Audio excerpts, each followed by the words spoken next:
Huwag na maligo. Ayan ang huli kabayan. Isda po dito. Ayan. Ayan.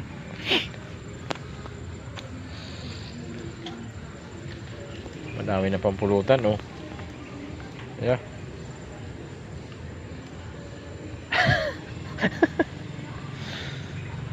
Ang daming pulutan yan, oh. Sus. Kalutungin lang yan. Tikta rin yan. Wala.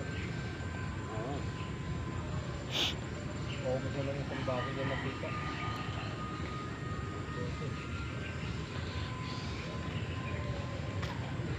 Oh, ano?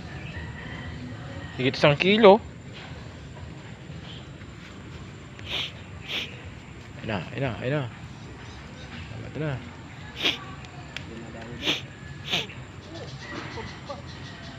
Andiyan yung isda sa ano na